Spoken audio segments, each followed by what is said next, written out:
नमस्कार। आज सरकार झुक गई और किसके सामने?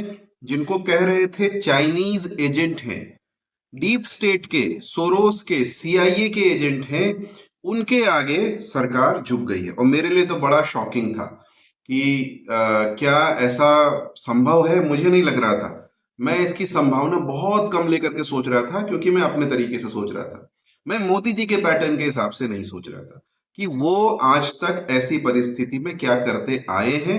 तो ये हमको थोड़ा सा, आज का वीडियो थोड़ा सा लंबा हो सकता है, तो ये बात हमें करनी है कि क्या हुआ, इसका इम्पैक्ट क्या होगा, और इसमें कौन जीता कौन हारा, और क्या ये देश के लिए सही है, गलत है, किस तरह की परिपाटी पड़ी है, इसके विषय में थोड़ी सी चिंता करेंगे।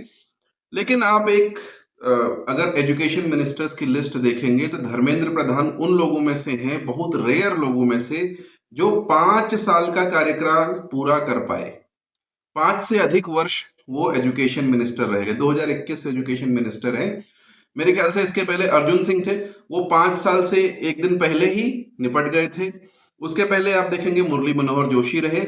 इसके बीच में बहुत सारे लोग आए और गए, और उनका कार्यकाल कोई बहुत लंबा नहीं रहा है। तो कुछ तो खूबी होगी कि उन्हें इतने समय तक एजुकेशन मिनिस्ट्री में रखा गया। क्या खूबी है वो मोदी जी जाने। अब बात तो चलिए जो भी है, सारी बातें हो गई, लोग खुशी भी मना रहे हैं। एंड अल्टीमेटली अब जो है आंदोलन, कॉकरोच जनता पार्टी वालों ने अपना आंदोलन वापस ले लिया है। आज प्रेस कॉन्फ्रेंस भी हुई, वहां पे इनके प्रवक्ता बैठे हुए थे, साथ साथ में सरकार के 2 मंत्री बैठे हुए थे, इनका चेहरा ऐसे लटका हुआ है। और वहां पे वो कह रहे हैं कि भाई हम किसी पे कोई कार्रवाई नहीं करेंगे, भले ही किसी ने कोई सार्वजनिक संपत्ति को नुकसान पहुंचाया, किसी पे भी कोई कार्रवाई नहीं की जाएगी। मुआवजा दिया जाएगा जो देना ही चाहिए था। और यूं तो ये इस्तीफा भी बहुत पहले दे देना चाहिए था, पर चलिए, इतने समय तक रखा तो ये हो क्या रहा है, पैटर्न क्या है मोदी जी का, अभी इस्तीफा क्यों हुआ, पहले ये समझते हैं। मोदी जी का पैटर्न ये है कि वो गलती को शुरुआत से स्वीकारते ही नहीं है। आपको शुरुआत में बता दिया जाएगा ये आदमी सही नहीं है, आप उसको पाल पोस करके बड़ा करेंगे, जो राई है ना उसका पहाड़ बनाएंगे, फुंसी का बवासीर बनाएंगे। और जब वो बड़ा हो जाएगा, आपसे नहीं संभलेगा, आपके हाथ पांव फूल जाएंगे, फिर आप सरेंडर कर देंगे। और ये हमने बार बार देखा है। उदाहरण के लिए आप देखेंगे, एससी एसटी एक्ट में 2018 में सुप्रीम कोर्ट का फैसला आया कि एससी एसटी एक्ट में तुरंत कार्रवाई नहीं होगी। यानी पहले क्या था कि आप पकड़ पहले लो, अरेस्ट पहले कर लो, उसके बाद में देखो कि इसने किया है नहीं किया है। सुप्रीम कोर्ट ने कहा ये गलत है, अनकॉन्स्टिट्यूशनल है, हटा दिया उसको। और मोदी जी ने उसको काउंटर नहीं किया। उस समय पे जो मिस इन्फॉर्मेशन फैली वो कि आरक्षण खत्म कर दिया गया है, आरक्षण खतरे में है। और जनवरी में 2018 में इतना मैसिव मूवमेंट हुआ, इतनी तोड़फोड़ हुई कि मोदी जी ने हाथ जोड़ दिए। बोला बस, अब मैं न केवल इसको संसद में सुप्रीम कोर्ट का जो फैसला है इसे खारिज करवाऊंगा, बल्कि और कड़ा बना दूंगा एससी एसटी एक्ट को, जो अब बन चुका है। It is blatantly anti constitutional, unconstitutional, लेकिन हो गया है। क्यों? क्योंकि झुकती है सरकार, झुकाने वाला चाहिए, और इनको झुकाने की जो कुव्वत है वो कुछ ही लोगों में से है। दूसरा, हमने इसका एग्जाम्पल देखा किसान मूवमेंट के टाइम पे। 26 जनवरी 2021 को पंजाब से किसान आए, उन्होंने लाल किले से झंडा उतार के फेंक दिया, भारत का झंडा, नेशनल फ्लैग, अपना फ्लैग लगा दिया। वहां पे काफी दिन बातचीत हुई, और उसके बाद से मोदी जी ने कहा शायद मेरी ही तपस्या में कुछ कमी रह गई होगी। ठीक है, दूसरा सरेंडर। और तीसरा आप देख रहे हैं अभी ये भी सरेंडर है। और ये तो बस अंगड़ाई है, आगे बहुत लड़ाई है मोदी जी, क्योंकि इस बार जो कारण है उसमें से एक ये भी है कि आपके पास 240 ही सांसद हैं, इसलिए आपको झुकना पड़ा है।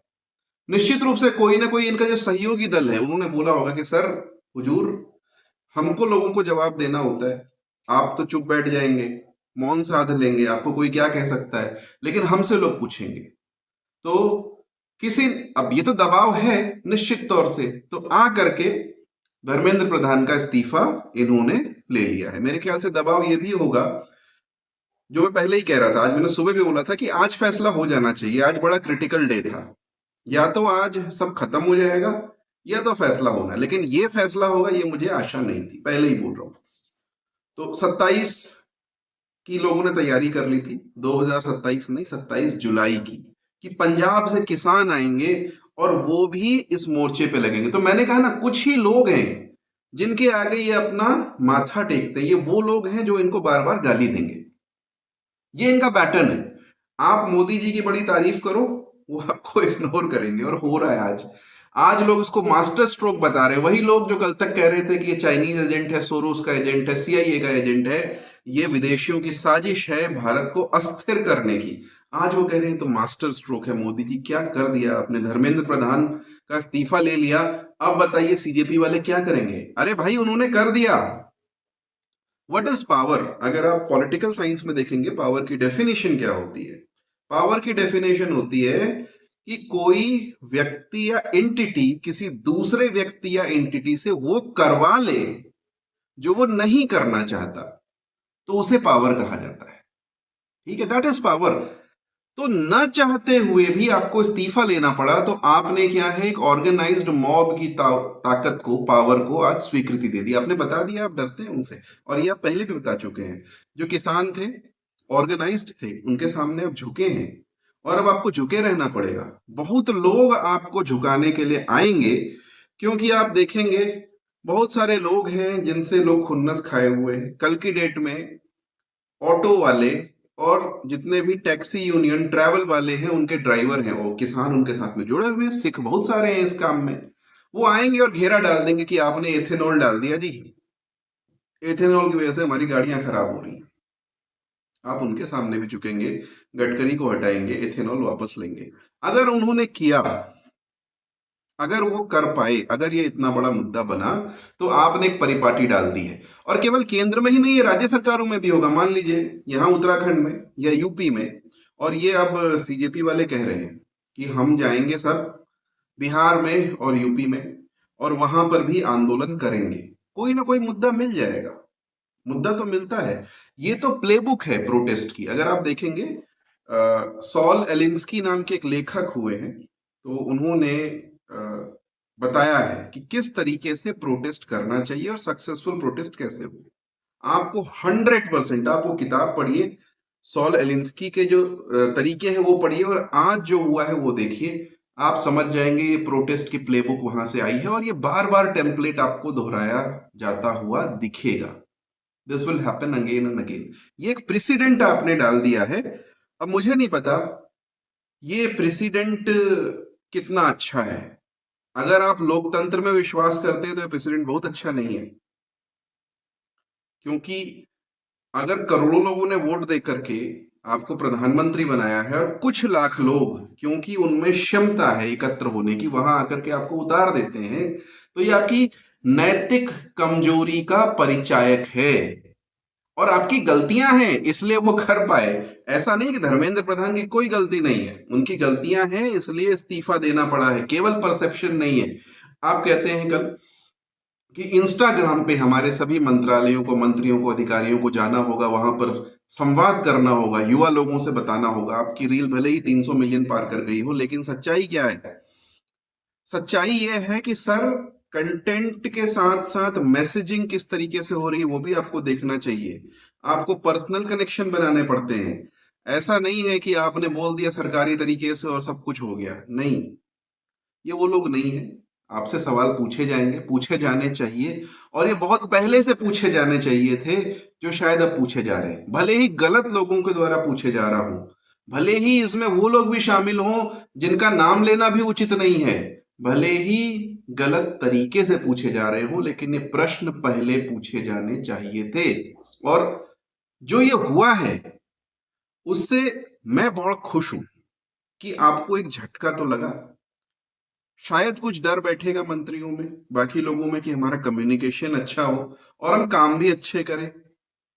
खैर, ये तो बात हो गई कि किस तरीके से चीजें चल रही हैं।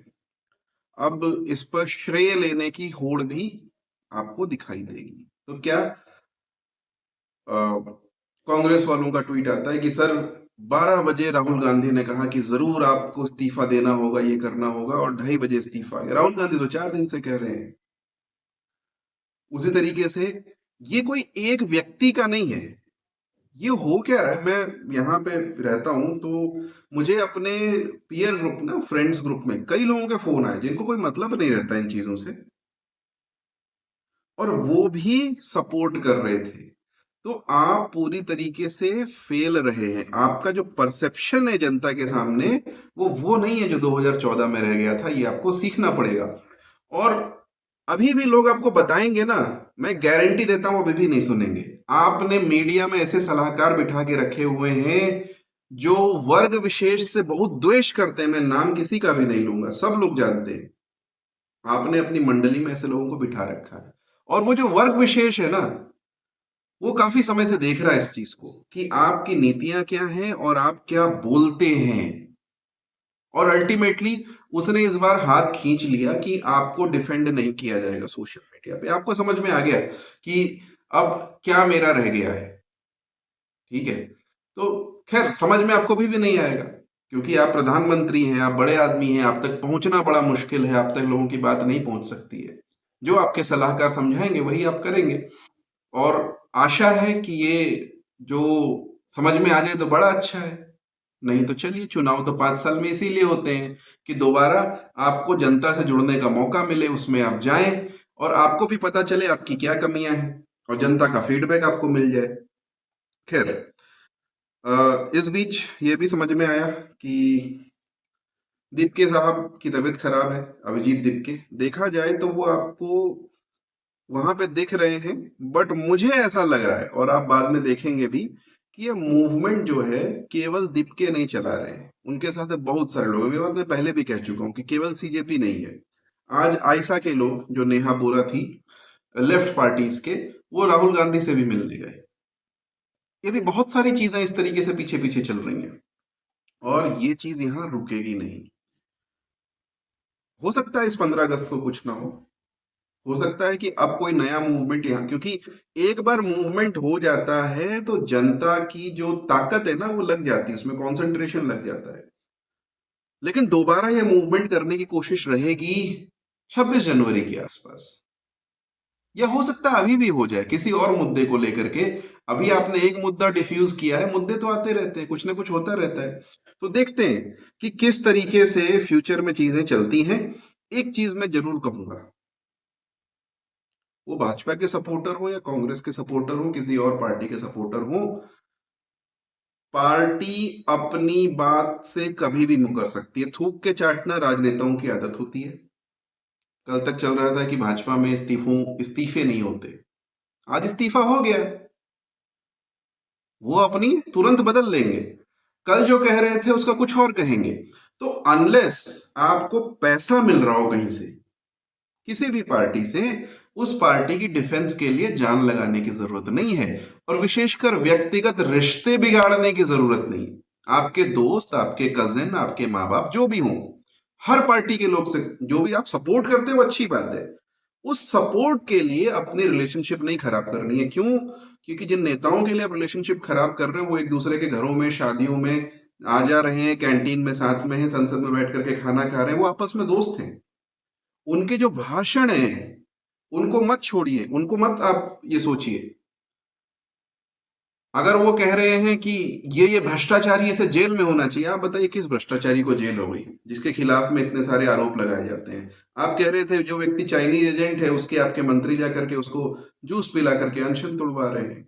जो कहा जा रहा है कि अमेरिका के एजेंट है, उसके साथ बैठ करके आपके मंत्री प्रेस कॉन्फ्रेंस कर रहे हैं। तो इसके लिए आप अपने रिश्ते बिगाड़ें, इससे बड़ी मूर्खता की बात कुछ नहीं हो सकती। तो अपने व्यक्तिगत रिश्ते आपको नहीं बिगाड़ने हैं। हाँ, पॉलिटिक्स है, पॉलिटिक्स देखिए, मजा लीजिए, मैं भी साथ में हूं।